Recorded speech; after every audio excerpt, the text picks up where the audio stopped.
cette capsule, nous allons poursuivre et achever la correction d'un exercice de mathématiques tombé au bac S à Pondichéry en mai 2018.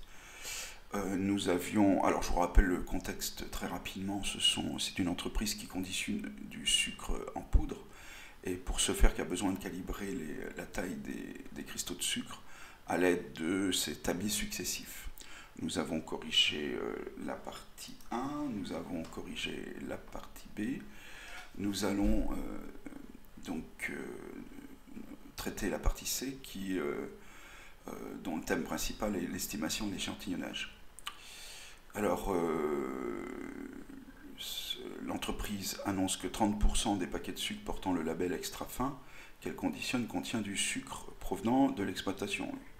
Donc là, on est dans le cadre typique où quelqu'un ou quelque chose comme l'entité entreprise ici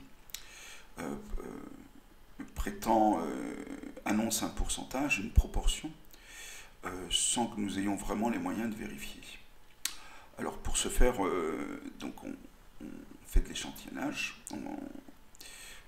L'acheteur prélève 150 paquets pris au hasard dans la production de paquets labellisés extra fins, et il cherche la proportion de sucre qui proviennent de l'exploitation.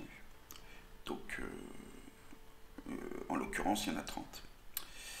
A-t-il raison de remettre en question l'annonce de l'entreprise? Donc là, la méthode consacrée, c'est de déterminer l'intervalle de fluctuation asymptotique après avoir vérifié les conditions qui permettent de le déterminer, et puis de regarder si la fréquence, donc 30 sur 150, est dans cet intervalle de fluctuation asymptotique. Si c'est le cas, on part du principe qu'à 95% de chance, l'annonce de l'entreprise est vraie. Et si ce n'est pas le cas, à 95%, on la rejette, elle est fausse. On fait ça. Alors, j'évoquais les conditions qui permettent de déterminer, d'utiliser la théorie autour de l'intervalle de fluctuation asymptotique. Donc, il faut vérifier dans un premier temps que n, c'est-à-dire la taille de l'échantillon, est supérieure à 30, ce qui est le cas, 150, que n fois p, p étant la probabilité annoncée par l'entreprise, c'est-à dire 0,3, n fois p doit être supérieur ou égal à 5, ainsi que n fois 1 moins p. Donc là, c'est le cas. On peut donc bâtir l'intervalle de fluctuation asymptotique. Donc je vous rappelle la formule, enfin à 95% en tout cas. Donc c'est avec le coefficient à 96. Bon là, c'est juste de l'application numérique. Donc vous calculez ce terme-là, avec p égale 0,3 et n égale 150. Vous trouvez 0,227 pour ce terme-là, 0,373 pour l'autre. Or, la fréquence donc est 30 sur 150 dans l'échantillon, c'est-à-dire 0,2, et 0,2 n'est pas compris entre 0,227 et 0,373. Donc je rejette l'affirmation de l'entreprise à 95%. Je reviens sur l'énoncé pour la deuxième question.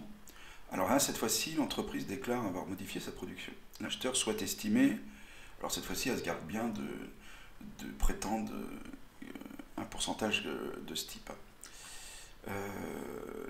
L'acheteur souhaite estimer la nouvelle proportion de paquets de sucre provenant de l'exploitation U parmi les paquets portant le label extra fin.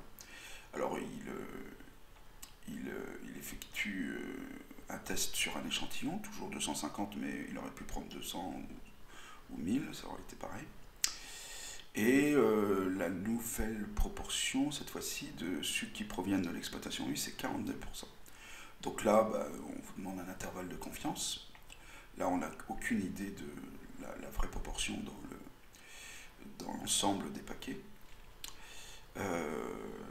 Donc, pour ce faire, on va être encore obligé de vérifier les conditions de mise en place, sauf que cette fois-ci, c'est avec f, donc nf, et n fois 1 moins f doit être supérieur ou égal à 5.